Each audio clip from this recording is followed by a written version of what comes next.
আসসালামু আলাইকুম ভাই। ওয়ালাইকুম সালাম ওয়া রাহমাতুল্লাহি ওয়া বারাকাতুহু। ভাই এটা কিসের বাচ্চা ভাই? ভাই এটা হচ্ছে হাঁসের বাচ্চা। ও, এটা কি হাঁসের বাচ্চা ভাই? এটা হচ্ছে ভাই চীনা হাঁসের বাচ্চা। ভাই আপনি এই যে বাচ্চাগুলো কিভাবে ফুটাইছেন? ভাই এই বাচ্চাগুলো হচ্ছে আমার বাড়িতে এগুলো আমি হাঁস পালন করি। হাঁসের ডিম থেকে তারপরে আমরা এই হাঁসের ডিম দেওয়ার পরে মুরগি, এই যে মুরগি আছে এখানে দেখতে পাচ্ছেন, এই মুরগি দিয়ে আমরা তারপরে এটা ফুটাইছি আর কি। মুরগি দিয়ে ফুটানো বাচ্চা আপনার গ্রোথ ভালো থাকে এবং শক্তিশালী হয়। আচ্ছা ভাই, এই বাচ্চার বয়সটা কতদিন ভাই? কতদিন বয়সে ভাই এটা ভাই ফুটছে?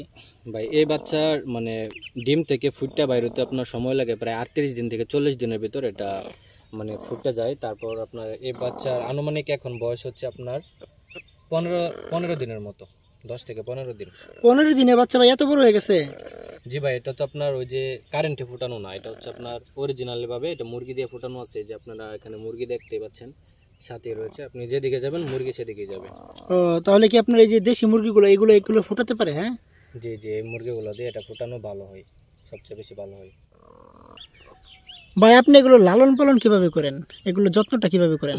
ভাই এগুলো খাবার দিতে হয়, যে আপনার বাজারে যে ছোট ছোট মুরগির জন্য খাবার আছে না, ফিড খাবার, হ্যাঁ হ্যাঁ হ্যাঁ। সেগুলো খাবার খাইয়ে এগুলা দ্রুত বৃদ্ধি পায়। তাছাড়াও আপনি এগুলাকে প্রাকৃতিক খাবারও খাওয়াইতে পারবেন।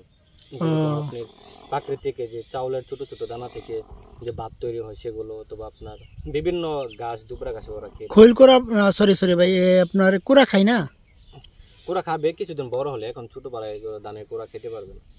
ফিড খাবারটা ছোট ছোট যেটা রয়েছে সেটা। আচ্ছা ভাই, আরেকটা প্রশ্ন ছিল যে এই বাচ্চাগুলো আপনার কতদিন সময় বা কতদিন সময় লাগবে ডিম পারতে, বড় হতে? ভাই এগুলো মূলত হচ্ছে আপনার চীনা হাঁসের যে জাত আছে, চীনা হাঁসের জাতের মধ্যে সবচেয়ে কম সময়ের মধ্যে যেগুলো ডিম দেয় তার মধ্যে মিনিমাম আপনাকে 7 থেকে 8 মাসের মধ্যে ওরা অ্যাডাল্ট সাইজ হয়, তারপর ডিম পাড়ার সময় হয়। এর আগে কোনো চীনা হাঁসে ডিম দেবে না। এই বাচ্চাটা পুরোপুরি ডিম দিতে আপনার 6-7 মাস সময় লাগবে। আচ্ছা ভাই, এই বাচ্চাগুলো যদি কেউ পালতে চায় কিভাবে লালন পালন করবেন, বা কোনো প্রকার অসুখ বা রোগ বিয়োগ হলে এগুলো কিভাবে প্রতিকার করতে হয়? ভাই এই বাচ্চাগুলো ফার্ম করা খুবই সহজ। এক কথায় এগুলো যারা বাড়িতে আছেন, যারা আমাদের এই বাড়িতে যা ভাবিরা রয়েছেন, বোনেরা রয়েছেন, তারা এগুলো চাষ করলে খুবই একটা প্রপার্টি ওখান থেকে আয় করতে পারবে। তাই এই বাচ্চাগুলো কিন্তু রোগবালাই সচরাচর হয় না। এগুলো প্রাকৃতিক খাবার খেয়ে বড় হয়ে থাকে। মূলত এই বাচ্চাগুলো যারা নিতে চান, সংগ্রহ করার পরে প্রাকৃতিক খাবার খাবে কিংবা বাজারে ফিট খাবার খাওয়াবেন, ওগুলো সচরাচর আপনি যে কোনো পরিস্থিতিতে রাখতে পারবেন, কোনো অসুবিধা হয় না। বাচ্চাগুলো যে কোনো খাবার আপনারা খাইয়ে বাচ্চাগুলো রাখতে পারবেন। ছোটোখাটো যে দেশি মুরগি আছে, মুরগির সাথে বাচ্চাগুলো অনায়াসে থাকতে পারবে, কোনো অসুবিধা হবে না।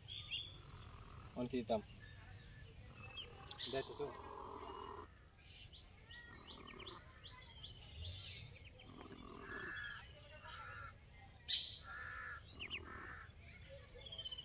আচ্ছা ভাই, এই বাচ্চাগুলো ভাই যদি কেউ যদি নিতে চায় তাহলে ভাই আপনার কিভাবে বিক্রি করে থাকেন, বা বিক্রি করে থাকেন কিনা?